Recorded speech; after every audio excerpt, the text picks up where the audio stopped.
सभी पत्रकार बंधुओं को नमस्कार और प्रणाम। आप जानते हैं कि बेतिया में पहली बार नगर निगम का चुनाव हो रहा है। इस चुनाव में पहले की भांति नहीं, इस बार डायरेक्ट मेयर का पद का चुनाव होगा और एक उम्मीदवार को एक मत करना है, यानी कि एक मत उम्मीदवार के लिए, जैसे मेयर को एक मत देना है, एक मत आपको उप मेयर के लिए देना है और एक मत आपको देना है जो वार्ड कमिश्नर के चुनाव लड़ेंगे।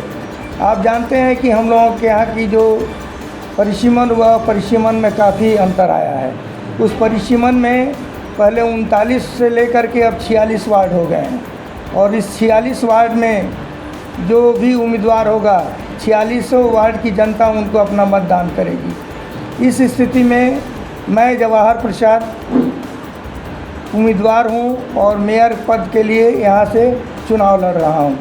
आप सभी जानते हैं कि मैं एक अधिवक्ता भी हूं और इस क्षेत्र में मैंने बहुत सारे लोगों को कानूनी सलाह प्रदान की है। कहीं भी किसी तरह का इसके लिए कोई राशि हमने नहीं लिया है। दूसरी बात कि मैं छात्र जीवन से ही समाज सेवी हूँ और छात्र जीवन से ही मैं समाज के अंदर रह कर के विद्यार्थी हों या समाज के दबे कुचले लोग हों, सबकी सेवा मैं करता हूँ। आज भी मैं उसी रास्ते पर अग्रसर हूँ और मैं प्रयास करूँगा कि जो मेरा रास्ता है समाज में कल्याण के लिए जो करना है मैं उसको आगे भी बढ़ कर करके करूँ। आप जानते हैं कि इस नगर निगम के चुनाव में अभी कोई तिथि का निर्धारण नहीं हुआ है, लेकिन मैं घोषित कर चुका हूँ कि मैं इस नगर निगम के मेयर पद का चुनाव लड़ूंगा और इसके लिए मुझे पूरी क्षेत्र की जनता का सहयोग और आशीर्वाद चाहिए। मैं यह घोषणा कर रहा हूँ कि इस चुनाव में हम बेतिया नगर को विकास के रास्ते पर ला कर के खड़ा करेंगे। अगर यहाँ की जनता हमको मेयर पद के लिए अपना आशीर्वाद प्रदान करती है तो मैं इस पूरे बेतिया नगर निगम को स्वच्छ, सुंदर और अपराध मुक्त बेहतर बेतिया बनाऊंगा। मैं किसी भी तरह के आपराधिक या किसी भी घोटाले के कार्यों में लिप्त नहीं हूँ।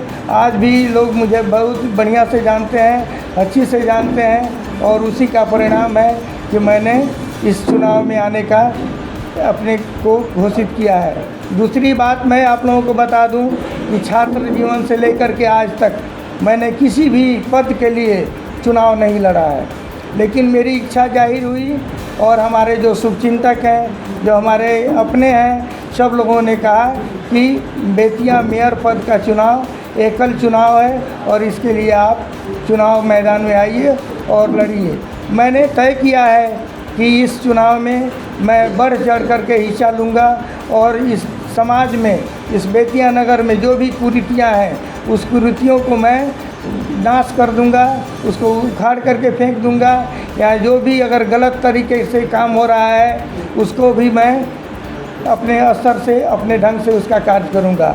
मैं जानते हैं आप लोग कि इस नगर में जल जमाव की स्थिति बराबर बनी रहती है। इस जल जमाव की स्थिति के लिए हमने संघर्ष किया है, हमने लड़ा है। हमने उस पानी में घुटना भर पानी में निकल करके, कहीं जांघ भर, कहीं घुटना भर पानी था, उसमें भी हम लोगों ने निकल करके इस नगर पालिका का घेराव किया है और नगर पालिका में यह बराबर हम लोगों ने डिमांड रखी है कि नगर निगम का विकास किया जाए। यहाँ जो जल जमाव हो रहा है उसका भी खात्मा होना चाहिए, यहाँ किसी तरह का जल जमाव नहीं होना चाहिए।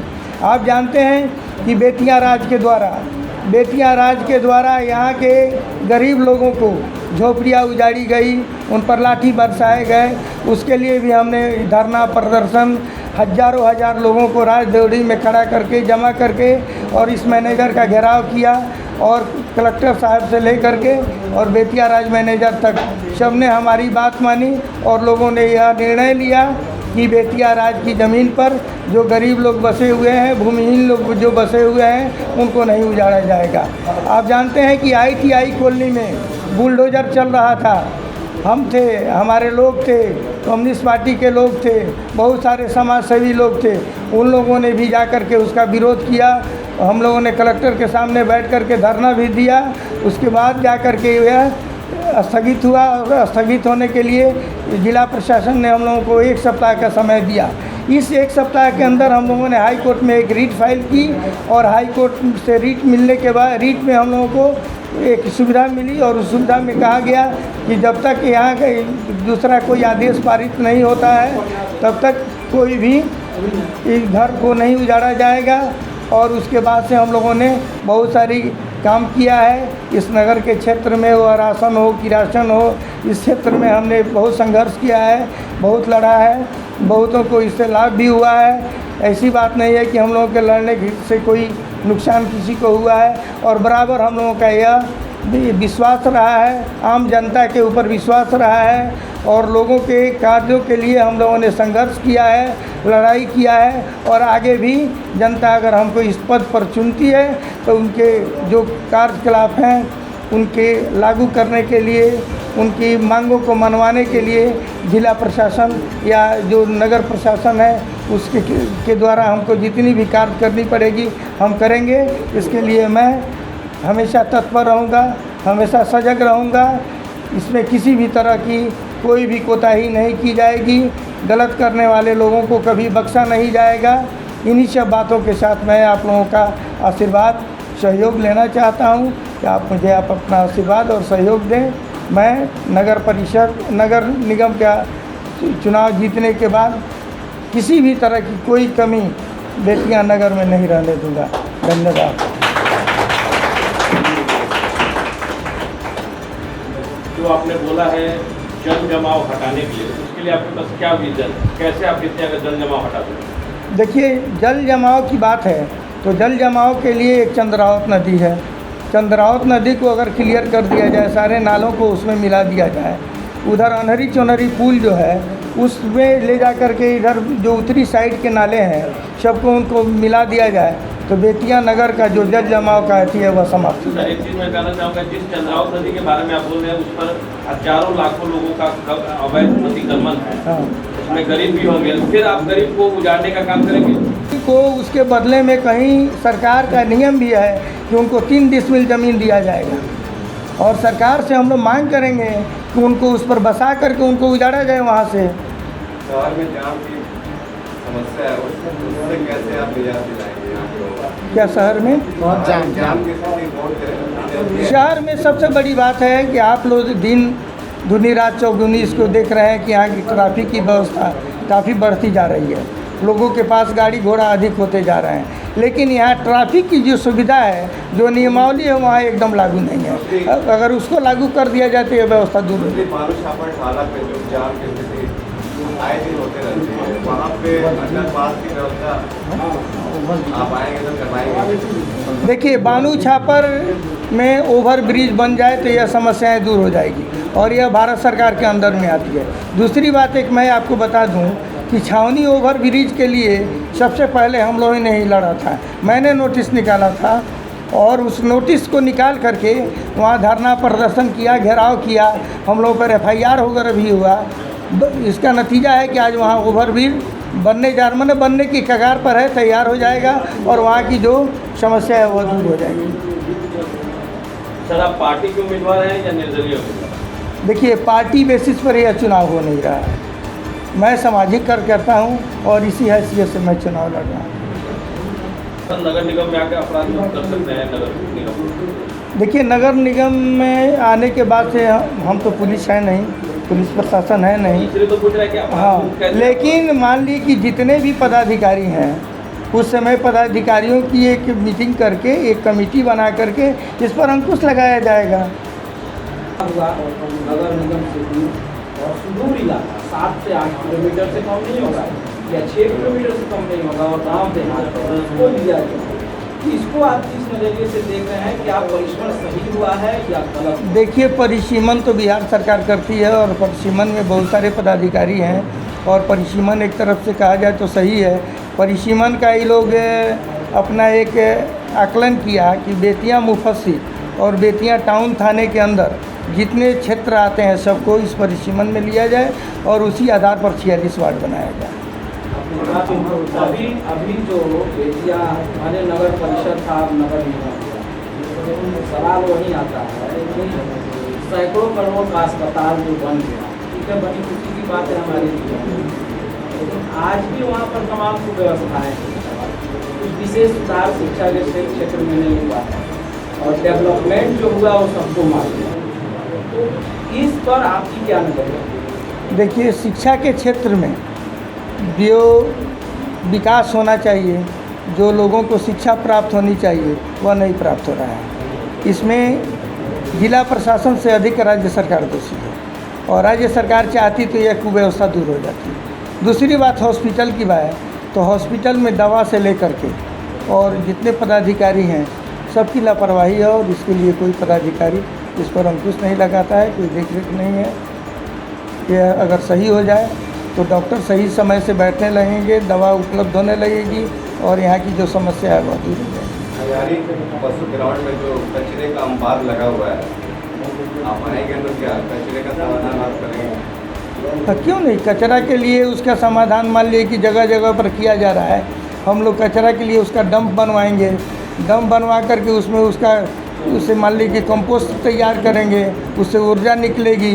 इस तरह का कार्य हम करेंगे कि जहाँ से बने यह कचरा। उसके बाद फिर आपको निर्णय किया उसके बाद जाएगा अगर आएगा तो मान लीजिए फिर चुनाव होना है, फिर अगले 5 साल के बाद चुनाव होगा।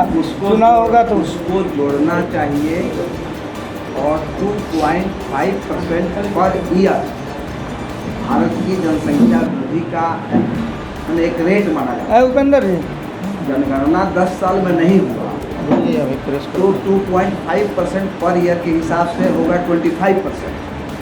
आबादी में निश्चित रूप से 25% जोड़ करके ही परिसीमन करना चाहिए था। ये भयंकर जिन लोगों ने भी किया, जिन लोगों ने भी प्रस्ताव दिया, ये भयंकर भूल है। और मैं समझता हूँ कि यदि कहीं से भी यह मामला न्यायालय में पहुँच जाए तो शायद ये परिसीमन रुक सकता है। न्यायालय में जा रहा है, ऐसे घबराने की बात नहीं, कोई यहाँ का नहीं था। और भी पिछले दिनों आपने ग्राम पंचायत का चुनाव कराया, त्रिस्तरीय ग्राम पंचायत का चुनाव कराया, उसमें भी सेंसस नहीं हुआ, लेकिन आपने उसमें 2.5% की स्थिति से जनता को आपने दिया। अभी आप कह रहे हैं कि वोटर लिस्ट का अंतिम प्रकाशन होगा। जब वोटर लिस्ट का अंतिम प्रकाशन कीजिएगा, सेंसस नहीं हुआ लेकिन नया नाम जुड़ा हुआ है, तो वोटर लिस्ट में और आप जिस पर परिसीमन कर रहे हैं उसमें वो डिफरेंस हो जाएगा निश्चित रूप से। इसलिए ये भूल है, सरकार की भूल कहिए, प्रशासन की भूल कहिए, ये भूल है। निश्चित रूप से 25% 20% जनसंख्या को जोड़ करके तब इसका परिसीमन करना चाहिए, एकदम निश्चित। और दूसरी बात कि हमारे इरशाद भाई ने सवाल उठाया, ये मैं समझता हूँ कि ये परिसीमन जो है, ये परिसीमन निश्चित रूप से कहीं न कहीं राजनीति से प्रेरित परिसीमन।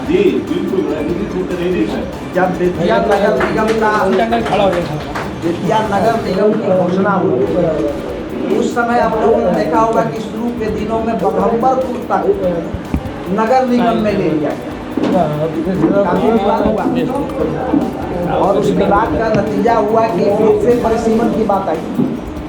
इन लोगों ने इस विवाद को समाप्त करने के लिए मोटा मोटी ये तय कर दिया कि बेतिया ब्लॉक को समाप्त कर देना।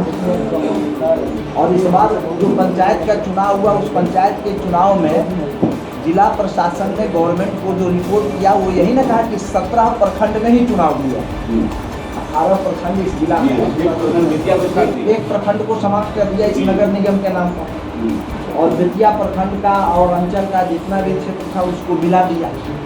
लेकिन अभी भी अव्यवहारिक बात, उसको एक सराउंडिंग एरिया तय करना चाहिए कि बेतिया से 2 किलोमीटर उत्तर, 2 किलोमीटर दक्षिण, 3 किलोमीटर मापदंड रखना चाहिए, 2 किलोमीटर, 4 किलोमीटर, 5 किलोमीटर रखना चाहिए।